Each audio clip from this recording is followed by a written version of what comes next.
신앙생활을 하면서 가져야 할 삶의 우선순위가 있습니다. 그것은 하나님이 우리의 삶의 모든 축복의 근원이시다 라는 사실을 인식하며 사는 것입니다.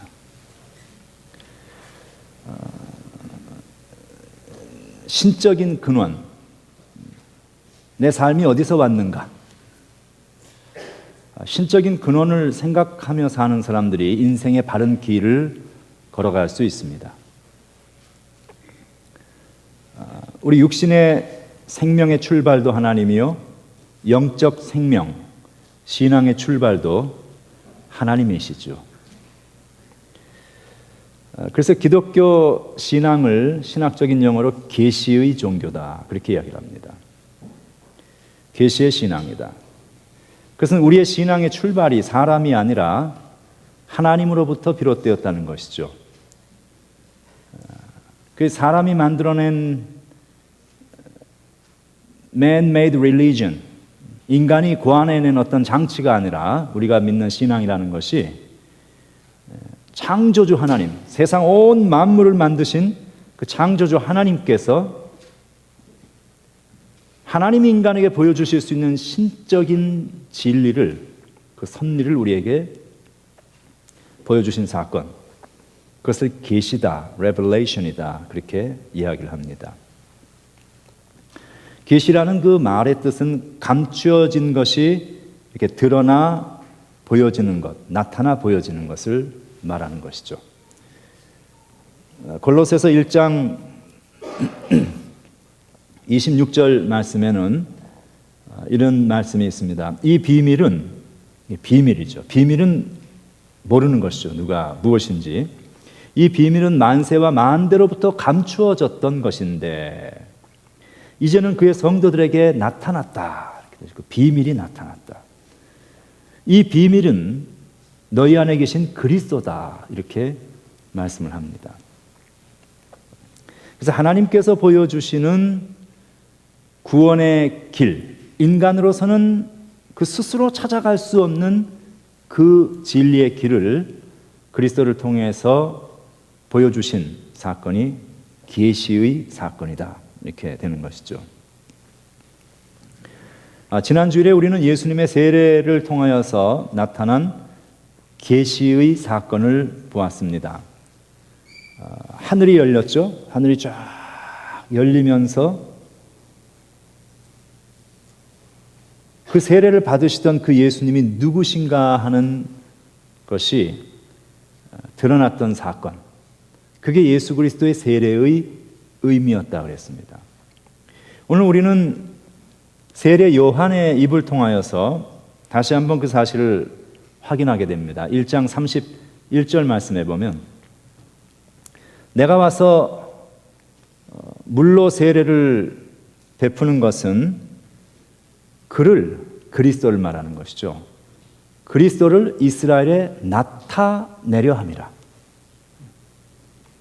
그러니까 예수님을 위한 세례는 죄 씻음의 세례 이런 것이 아니라 그분이 누구이신가 하는 것을 만천하에 드러내기 위한 하나님의 계시의 사건이었다.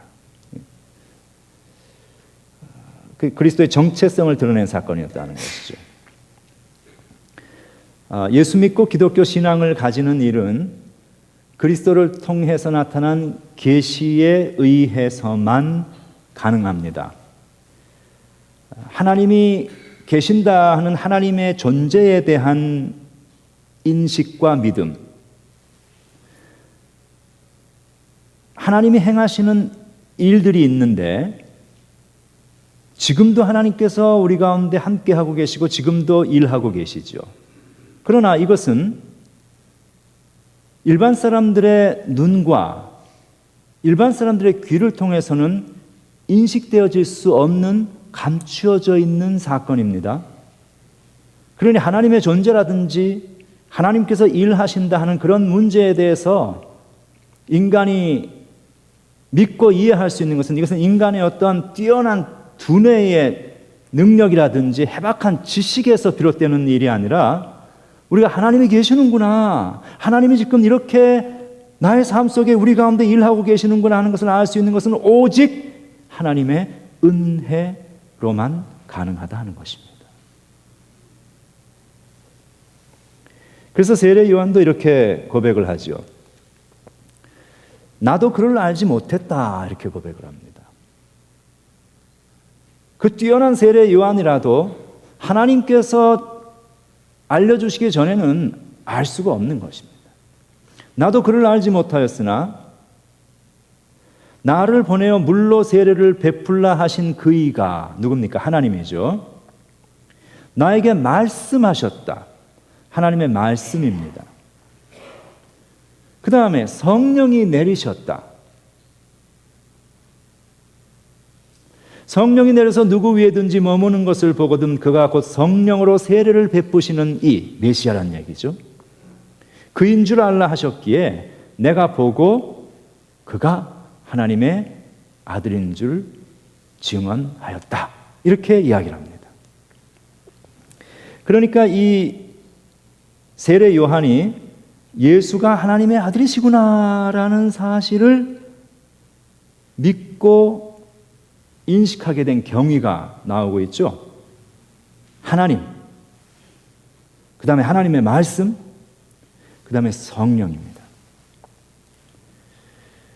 여기 보면 이 성령의 역할이 누군가로 하여금 그리스도를 알게 하시는, 그리스도를 믿게 하시는, 그리스도를 소개하시는 그런 역할을 하고 있다는 것을 보게 됩니다. 즉 성령의 역할은 그리스도가 누구신가를 알 수 있도록 돕는 분이라는 것이죠. 이 하나님의 말씀과 성령의 역사하심, 그것이 세례 요한이 예수가 단순한 인간이 아니라 그리스도, 곧 메시아다 하는 사실을 확신할 수 있게 되었던 근거였다고 그 스스로 고백을 하고 있습니다. 이것은 우리의 신앙도 마찬가지입니다. 우리가 신앙을 가지게 된 일은 하나님의 말씀을 듣고 그 하나님의 말씀이 성경에는 그저 일반 문자로 기록된 그런 이야기인데 그 말씀을 읽고 그 말씀을 들을 때에 신기하게도 그 안에서 성령을 통하여서 나에게 하나님께서 말씀하고 계시는 그 음성을 들을 수 있는 영적인 귀를 우리에게 갖도록 해주시는, 그리고 우리로 하여금 하나님께서 행하고 계시는 하나님의 역사를 볼 수 있도록 영안을 주시는, 그것을 도우시는 분이 성령이시기에 그 성령의 도움을 통하여서 비로소 우리는 예수님이 하나님이시구나 하는 사실을 믿을 수 있게 된다는 것입니다. 그래서 예수 그리스도의 세례의 사건은 그가 하나님이라는 정체성을 드러낸 계시의 사건이었고, 오늘 우리가 읽은 본문은 그 계시의 사건을 통해서 그리스도를 만난 사람들의 이야기가 쭉 나오고 있습니다. 그 그리스도를 만나고 그리스도를 따르는 사람들의 특징이 무엇이냐 하는 것들을 아주 이 일관성 있게 오늘 본문에서는 반복적으로 그리고 아주 클리어하게 우리에게 이야기를 합니다. 예수를 따르고 믿는 사람들의 결론이 뭐냐? 결론은 witness, 증거한다는 것입니다. 증인이 된다는 것이다. 증거라는 것은 증인이 된다 또는 증언한다는 것은 아주 단순하고 쉬운 일입니다. 내가 보고 내가 경험한 일들을 다른 사람들과 나누는 일입니다. 이 증언하는 일을 위해서는 대단한 교육이 필요하지 않습니다. 우리는 이것을 위해서는 대단한 신학적인 지식이 있어야 하고 깊은 성경적인 지식이 있어야 그리스도에 대해서 사람들에게 이야기할 수 있다라는 그런 어떤 그 강박관념과 압박감을 가지고 있습니다. 그러나 그리스도를 증거하고 증언한다는 것은 아주 단순한 사건입니다. 내가 경험한 그리스도, 내가 경험하고 보았던 그 사건, 그죠? 그거 이야기하면 되는 것이죠. 우리가 어디 좋은 장소를 가서 여행을 하고 그 광경을 보고 돌아오면 내가 본 것을 그대로 이야기하잖아요. 그거 교육받을 필요 없는 거 아니에요. 내가 경험한 사건 그대로 담담하게 이야기하는 것, 그 증언이다. 그래서 오늘 본문에는 이 보았다, 증거했다, 그리고 본 것을 말했다라는 그러한 표현이 계속 등장합니다. 29절 말씀에는 요한이 예수께서 자기에게 나아오심을 보았다 이렇게 되어 있죠. 예수님 오시는 거 본 거예요. 예수님이네? 어린 양이네? 하나님의 어린 양이네? 본 거예요. 저분이 하나님의 어린 양이라고 내가 본 것을 그냥 이야기했다는 것입니다. 보고 이르되, 본 것을 말했다는 것이죠. 보라, 세상 죄를 지고 가는 하나님의 어린 양이로다. 심플. 이게 요한이 거기서 예수님에 대해서 대단한 학습을 한 것도 아니고 교육을 받은 것도 아니고요. 그냥 자신이 보고 만난 그 예수 그리스도를 사람들에게 이야기한 거예요, 그냥. 32절에서 34절에도 같은 내용입니다. 요한이 또 증언하여 이르되, 증언했다는 것이죠. 내가 봤다는 거예요. 내가 봤다. 내가 봄에 성령이 비둘기같이 하늘로부터 내려와서 그 위에 머무르셨더라. 나도 나에게 나와 세례를 받는 그분이 누군지 몰랐는데 나를 보내서 물로 세례를 베풀라 하신 그이가 하나님이시죠. 하나님이 나에게 말씀하시기를 성령이 내려서 누구 위에든지 머무는 것을 보면, 본단 말이 또 나오죠. 내가 보면, 그러면 그가 곧 성령으로 세례를 베푸는 메시아인 줄로 알라 하셨기에 내가 보고, 또 나오죠. 내가 봤더니 그분이었다는 거예요. 그가 하나님의 아들이시라는 것을, 그래서 내가 본 것을 증언했다. 아주 단순한 이야기를 요한이 하고 있습니다. 자기가 경험한 이야기를 담담하게 전하는 것이죠. 35절 36절에도 이렇게 말합니다. 이튿날 요한이 자기 제자 중 두 사람과 함께 서 있었다는 거예요. 자기 제자들 데리고. 그랬더니 예수님이 거니시는 것을 보았다라고 되어 있습니다. 그것을 보고 그 사람 본 것을 그대로 또 말했다. 보라, 하나님의 어린 양이로다. 아주 간단합니다. 본 것을 그대로 말하는 것. 이것이 증언입니다. 그런데 하나같이 지금 오늘 본문에 나오는 이 증언의 대상은 어린 양 또는 하나님의 아들이라고 묘사되어 있는 예수 그리스도입니다. 그런데 여기서 이 사용되어진 보았다, 증언했다, 34절 같은데 이제 다 이 과거형으로 시제로 나옵니다. 우리 한국말에는. 그런데 이 단어들이 헬라어 문법에서는 완전형이라고 일컬어지는 perfect tense라고 일컬어지는 그런 시제에 속합니다. 헬라어 문법에서. 완료형이다. 이 헬라어에서 완료형이라는 perfect tense라는 것은 과거에 일어난 사건이에요. 과거에 일어난 사건인데 이 과거에 일어난 사건이 과거에 그치는 것이 아니라 지금까지도 그 영향력과 그 다음에 그런 일들이 현재까지도 계속 그 결과가 지금까지도 지속되어지는 그런 것을 의미합니다.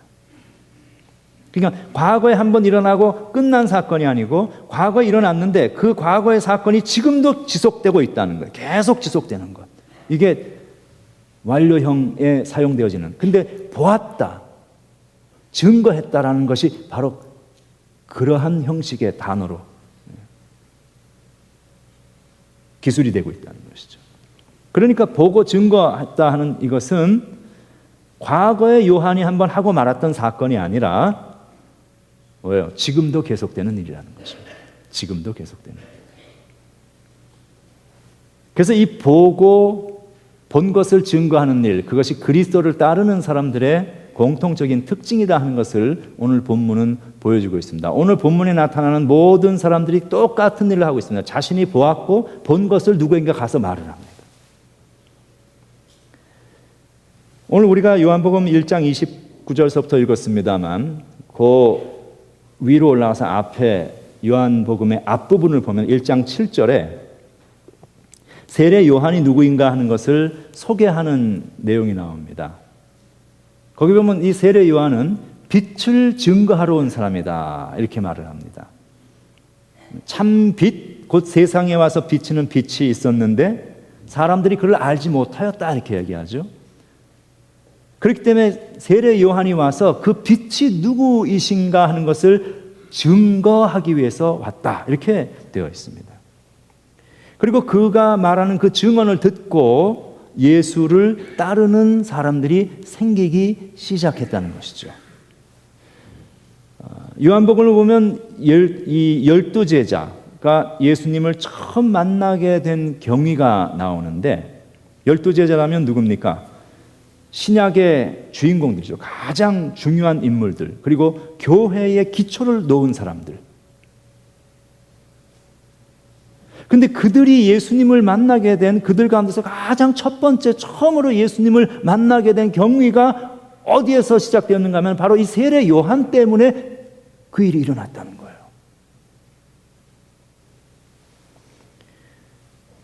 우리가 오늘 읽은 본문 가운데서 35절에서 37절은 아주 역사적인 기록이 남아있는 장면입니다. 이 기독교 역사 속에 왜 없어질 수 없는 중요한 역사적인 사건들이 있지 않아요? 그런데 이게 오늘 지금 35절에서 37절에 나오는 말씀이 바로 그런 것 중에 하나라는 것이죠.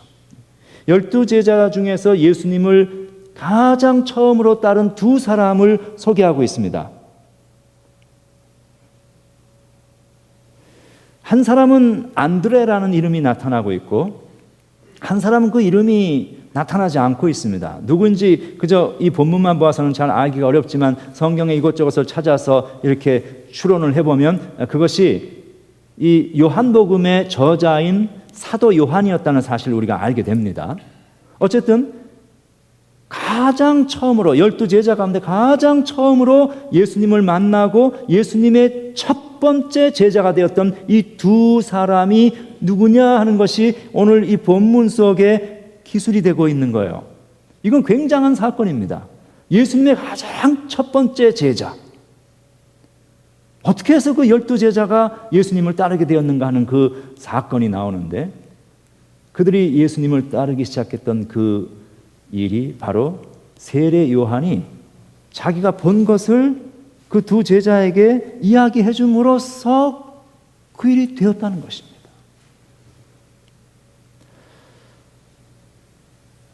우리가 한번 생각을 해볼 필요가 있습니다. 세례 요한이 자기의 그 두 제자에게 저기 봐라. 저 하나님의 세상 죄를 지고 가는 하나님의 어린 양이다라고 이야기해 주었을 때에 이 세례 요한이 내가 이 12제자를 지금부터 뽑아낸다 라는 대단한 생각을 가지고 하지 않았습니다. 아주 단순했어요. 그냥 거기 예수님이 계셨으니까 내가 본 예수 그리스도를 저분이 하나님의 어린 양이다 라고 증거한 것뿐이에요. 별 생각 없었습니다. 그런데 그 결과는 어떻게 되었는가 하면 그들이 예수님의 최초의 12제자가 되었고 안드레라는 사람은 많은 사람들을 예수님께로 인도한 사람, 어린아이를 데리고 와서 오병이어의 기적이 일어날 수 있도록 링크를 시켜주었던 그런 그 오병이어의 기적은 온 교회가 다 알고 있는 엄청난 사건의 사실은 그 이유가 되어졌던 인물이죠.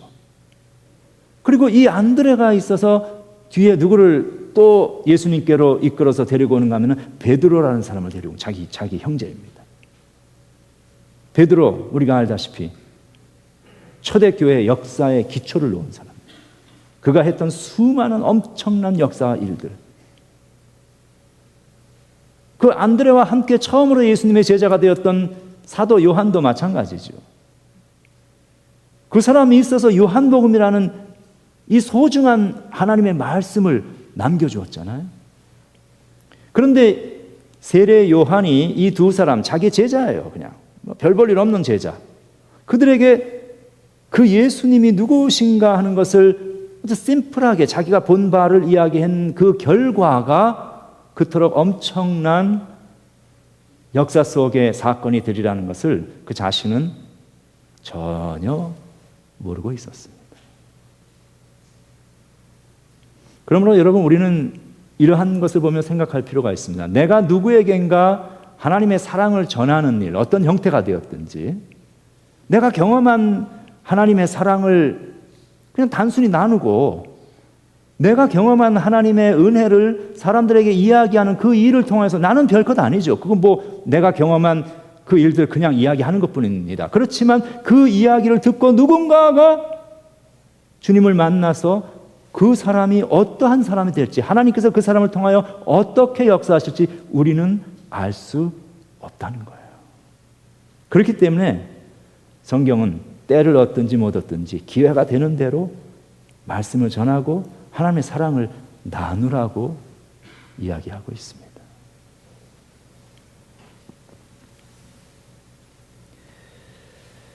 이 예수에 대한 첫 증거 후에 요한은 역사의 무대 뒤로 조용히 사라집니다. 이 세례 요한이 어떤 사람입니까? 그 당시에 이스라엘 전역에서 가장 이름을 날리고 있었던 최고의 스타 부흥사입니다. 우리말로 이야기하면. 수많은 사람들이 그 사람의 설교를 듣기 위해서 전국 각지에서 몰려왔고, 그의 설교를 듣고 감동받고 도전받고 회개하고, 그렇게 했던 그 스타 부흥사가 자신의 사역을 마무리하고 퇴장을 하는데, 이게 아무 거창한 퇴장 의식이 없습니다. 그냥 조용히 물러갑니다. 한 시대를 끌어갔던 영적인 지도자였는데 자신의 역할을 마치니까, 그 역할이 뭐예요? 예수를 증거하는 거예요. 자기의 역할을, 자기에게 주어진 시대 속에 자기에게 주어진 역할을 마치고 나서는 조용히 물러갑니다. 자신이 주인공이 되지 않습니다. 그런데 그 요한이 그렇게 물러갔다고 해서 사람들이 그를 잊었는가? 잊지 않았죠. 자신에게 맡겨진 증거자로서의, 증언자로서의 역할을 충실히 감당하고 역사의 무대 뒤로 사라졌는데, 아주 조용히 사라져서 그 다음엔 뭐 어디로 갔는지 알 수도 없는, 그런데 그 이름이 그냥 사라져서 빛바랜 이름이 아니라 이것은 찬란하고 빛나는 이름이 되어서 모든 사람이 기억을 하고 있습니다. 오고 오는 세대의 사람들이 그의 이름을 기억하고 그의 사역을 기억하고 있습니다. 물론 하나님이 기억하시는 것은 말할 것도 없죠. 그의 이름이 어디에 기록이 되었어요? 성경책에 기록이 되었어요. 생명책.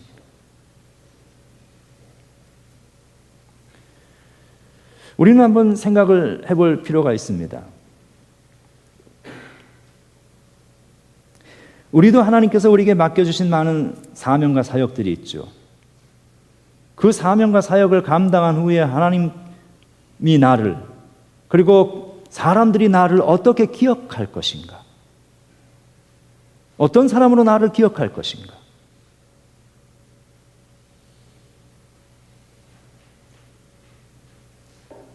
그리고 내가 아무리 많은 사역을 하였고 아무리 헌신적인 일을 하였다 할지라도 우리가 하나님 앞에서 가져야 할 그 자세라는 것은, 내 인생과 역사의 주인공은 하나님이시고 나는 오직 그 하나님의 은혜로 말미암아 나에게 맡겨주신 역사 속에 책임과 사명을 헌신적으로 감당할 수 있는 영적인 축복과 특권을 누리며 살았던 하나님의 은혜였습니다라는 사실을 그저 고백하는 것이죠.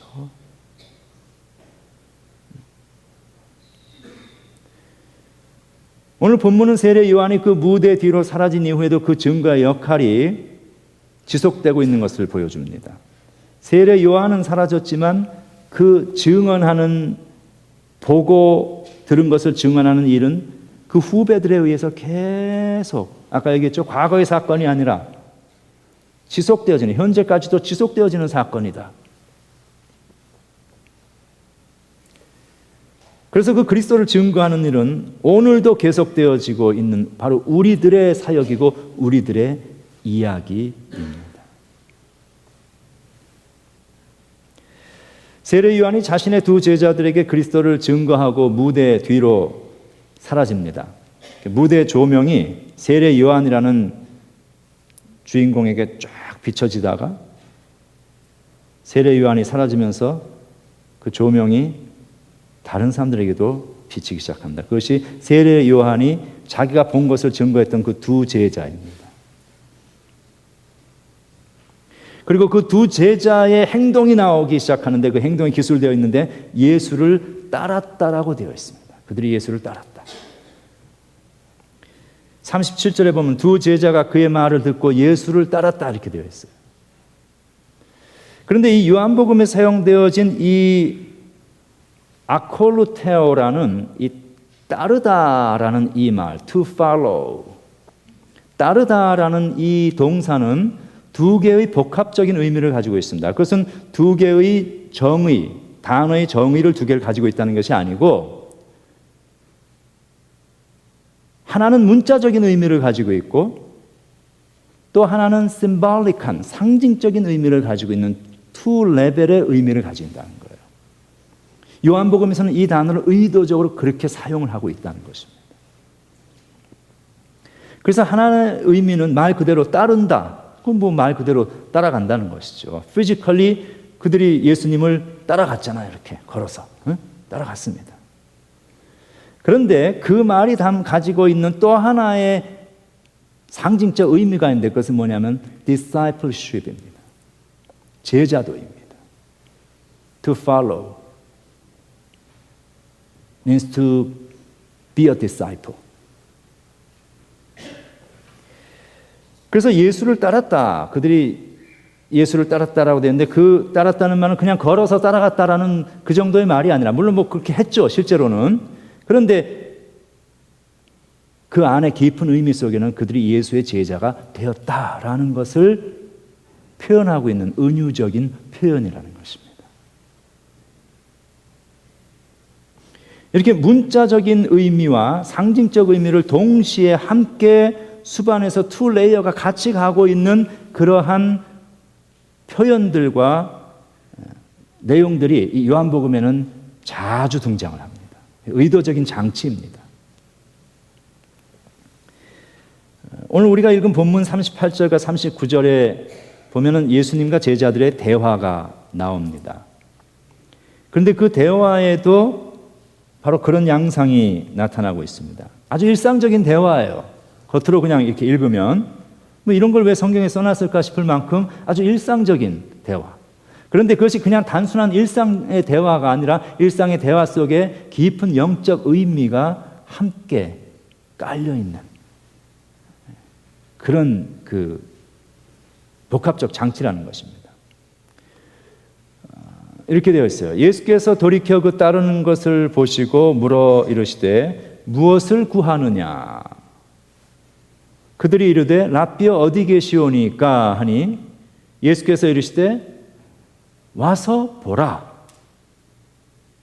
그랬더니 그들이 가서 계신 데를 보고 그날 함께 거했더라. 그렇게 되어 있습니다. 아주 단순한 이야기죠. 그런데 이 예수님의 질문, 무엇을 구하느냐? 이것은 그냥 우리가 이야기하는 What do you want?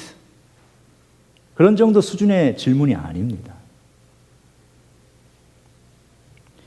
이것은 예수님께서 우리에게 프로보커티브한 이 질문을 통해서 우리로 하여금 무언가를 생각해 보게 하시는 그리고 깊은 신학적인 자아 성찰로 우리를 초청해 주고 계시는 그러한 영적인 질문입니다. 무엇을 원하느냐? 내가 원하는 것은 무엇인가? 여러분 원하시는 것이 무엇입니까?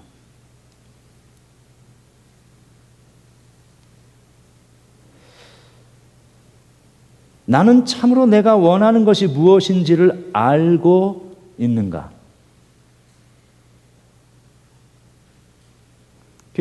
성경에 보면 그런 게 있죠. 제자들이 와서 우리를 하나는 우편에, 하나는 좌편에 앉혀주십시오. 너희들이 구하는 것을 너희가 알지 못하는도다. 그들이 원했던 거예요. 확실하게 원했던 거예요. 그런데 주님의 말은 No, that's not the right thing that you are supposed to ask. It is not really what you want to have.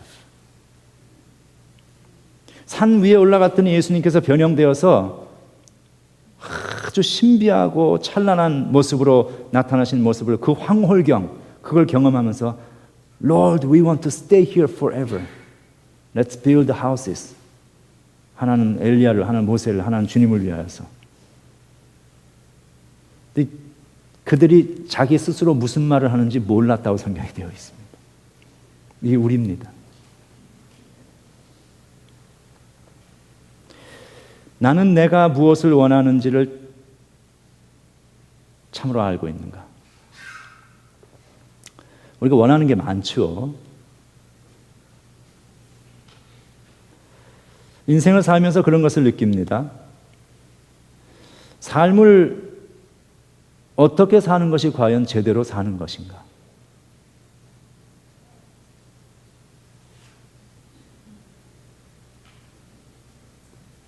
스스로 질문하지만 답을 얻을 수 없을 때가 많습니다. 우리는 나에게 참으로 필요한 것이 무엇인지, 내가 참으로 원하는 것이 무엇인지조차 알지 못하는 대단히 자기 모순적인 존재가 인간입니다. 막 원하는 것을 찾아다니죠. 우리 원하는 게 다 있잖아요. 뭐가 됐든 whatever. 그래서 얻습니다. 결국에는. 그리고 어때요? 좋죠. 처음에 잠깐 좋아요. 그런데 조금 지나고 나면 그만 시들해집니다. 아, 이게 별게 아니네 생각했던 것만큼. 그것을 찾을 때고 내가 그것을 어떤 목적을 위해서 추구하고 뭐 할 때는 그게 전부였어요. 그게 내 인생의 전부라고 생각해서 그것을 절대화시키며 살아갔는데 그 절대적인 것이라고 생각했던 것을 얻고 나서 봤더니 그 다음 보니까 이게 상대적인 거야. 이게 별게 아니네. 생각보다 별거 아니네. 그럼 어떻게 해요? 그 다음 또 다른 거 찾아가야죠. 또 막 가서 찾았어.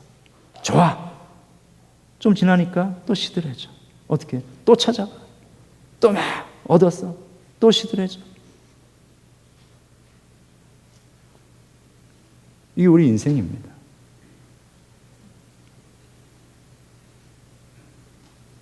우리 젊은 청년들 같으면 내가 무슨 공부를 해야 될지도 모르고 스스로 내 인생인데 무슨 잡을 가지는 것이 좋을지도 잘 모르고 다 우리가 어떻게 하다 보니까 그냥 여기 온 거예요.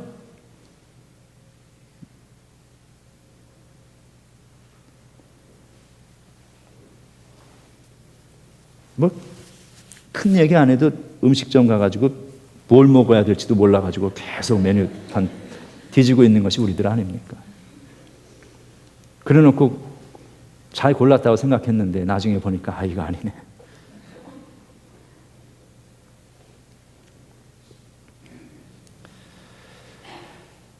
왜 그렇게 찾습니까? 우리는 끊임없이 무언가를 찾아다닙니다. 왜 그렇게 찾는가?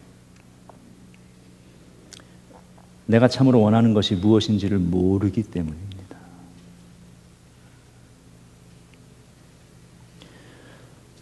오래전에 살았던 사람 가운데에 다윗이라는 사람이 있죠.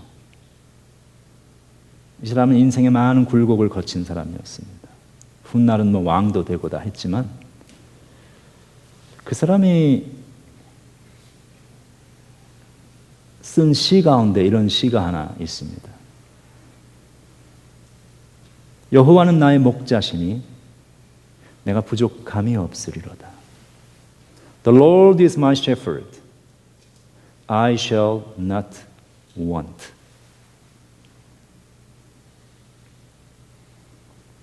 I shall not want because the Lord is my shepherd.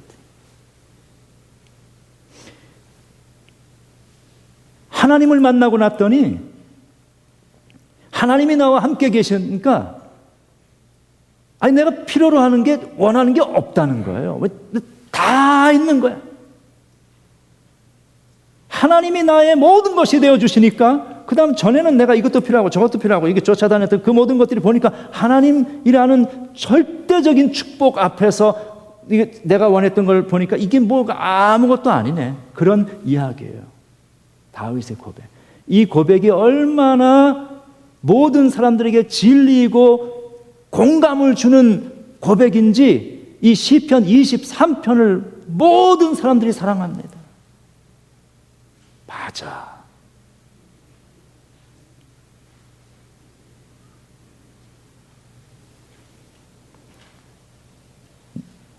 하나님을 만나고 났더니 내가 정말 원하고 찾던 것이 무엇인지 이제는 알았다는 것이죠. 이런 식의 대화가 예수님과 이 두 제자들과 계속 이어져 나갑니다.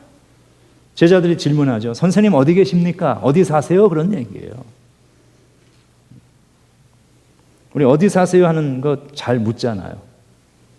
서로 만나면 어디 사세요? 그렇죠? 아주 일상적인 대화입니다. 물론 이 제자들이 물었을 때는 Where do you stay? 어디 계시는지 우리가 알아야 잊어버리지 않고 다음에도 갈 테니까 알려주세요. 그런 얘기예요. 주소지 주세요. 그런 이야기였습니다. 그런데 요한복음에서 어디 사세요 할 때 이게 매너라는 단어가 쓰여졌습니다. 거하다는 단어. Where do you stay? 어디에 거하십니까? 그런 얘기죠. 이 매너라는 이 단어는 요한복음에서 아주 독특한 역할을 하고 있습니다. 그것은 단순히 physically 어디에 locate 되어서 살고 있느냐 하는 그런 차원이 아니라 이것은 하나님과의 관계성을 의미하는 단어입니다. 물론 겉으로는 거하다, 뭐 거기에 머문다 그런 뜻이죠. 그냥 1차적으로는. 그런데 그 안에 담겨 있는 요한복음이 특별하게 사용하고 있는 영적 의미는 하나님과의 관계성을 나타내는 의미라는 것이죠. 요한복음 1장 32절에 보면 이렇게 말합니다. 성령이 비둘기같이 하늘로부터 내려와서 그의 위에 머물렀다. 여기서 머물렀다는 단어가 매노라는 같은 단어예요. 그러니까 성령이 임하신, 예수 그리스도의 임하신, 그러니까 예수님은 성령과 함께 관계하시는, 그렇죠? 그 두 분의 관계. 너희가 내 말에 거하면 참으로 내 제자가 되고 예수님 얘기하시죠. 내 말에 거하면, 예수님과의 관계를 가지면 그러면 내 제자가 된다는 거예요. 14장 17절 그는 진리의 영이라 세상은 능히 그를 받지 못하나니 이는 그를 보지도 못하고 알지도 못함이라. 그러나 너희는 그를, 누구를? 성령을 안다 그럽니다. 왜? Because he dwells with you. 거기도 매너라는 단어가 쓰여지고 그가 너희와 함께 거하시기 때문이다. 관계성이에요. 성령과 관계를 갖고 성령의 사람이 되어지면 안다는 거예요. 지금 이 예수님과 제자들의 대화를 통해서 나누어지는 다이얼로그는 지금 이걸 통해서 요한복음이 우리에게 전하고자 하는 신학적이고 영적인 메시지가 있어요. 무엇을 원하느냐? 어디 사십니까? 이런 대화들이죠. 우리가 참으로 원하는 것이 무엇인가 하는 것을 지금 묻는 것입니다. 그리고 우리가 참으로 원하는 것은 바로 다른 것이 아니라 하나님과의 영원한 관계성이라는 것입니다. 성경은 오늘 이런 대화를 통하여서 우리가 삶의 초점을 어디에 맞추어야 할 것인가를 우리에게 알려주고 이끌어가고 있습니다. 제자들이 예수님을 따라갔죠. 이렇게 겉으로는 그냥 이렇게 따라갔죠. 그런데 그것은 그리스도의 제자가 된다는 의미였고, 예수님 거하시는 그곳에 그날 함께 그들이 거했다 이렇게 되어 있죠. 관계성이 생겼다는 거예요. 예수님과 관계성을 가진.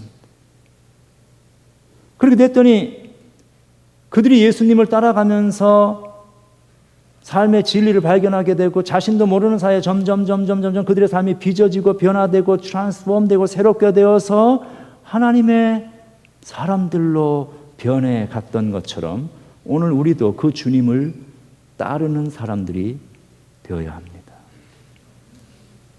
내 인생에 말씀하시는 주님의 음성을 듣고 주님 안에 거하는 그런 삶이 될 필요가 있습니다. 그러면 주님이 우리를 빚어주십니다. 우리를 변화시켜 주십니다. 이 제자들의 질문에 대해서 예수님께서 곧바로 답을 주시지 않습니다. 어디 사세요? 이런 질문에 대해서 답을 안 주시죠. 그리고 제자들이 스스로 답을 찾도록 초청을 하십니다. 뭐라고 하시는가 하면 아주 간단한 이야기. 와서 봐라. Come and see. 이때 와서 봐라라는 이 표현은 예수님에게 와서 믿음의 눈으로 예수가 누군지를 보라는 의미입니다. 그 초청입니다. 신앙은 머리로 하는 것이 아닙니다. 신앙은 몸으로 하는 것입니다. 행동이 수반되는 것이 신앙. 우리가 그것을 역동적인 신앙이라고 이야기하죠. 다 행위. 오늘 지금 본다, 증언한다, 온다, 따른다, everything 다 몸으로 하는 거예요.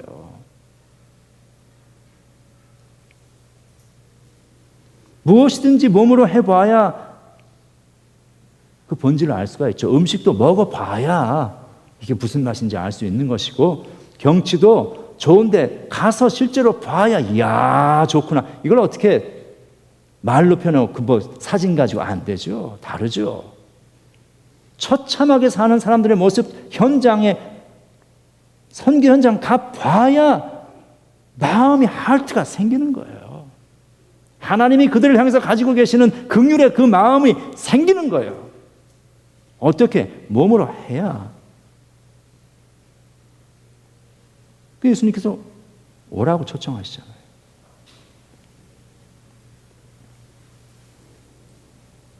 제자들이 그 초청에 응했습니다. 그리고 예수님 앞에 나아왔습니다. 그랬더니 어떻게 됐어요? 믿음의 눈으로 주님을 볼 수 있게 됩니다. 우리가 주님의 초청에 응하고 주님 앞에 나아오면 하나님께서는 우리에게 영의 눈을 열어 주십니다. 예수를 따르는 사람들이 되었습니다. 그 이야기는 거기서 그치지 않고 계속됩니다. 그 안드레가 또 가서 누구에게 또 예수 이야기를 하죠. 자기가 본 예수, 만난 예수, 누구에게? 자기 형제인 베드로에게. 별 생각 없이 가서 했습니다. 그런데 그 베드로가 어떤 인물이 되었습니까? 기독교 역사 속에 없어서는 안 되는, 하나님께서 들어서 쓰신 위대한 사도가 되죠.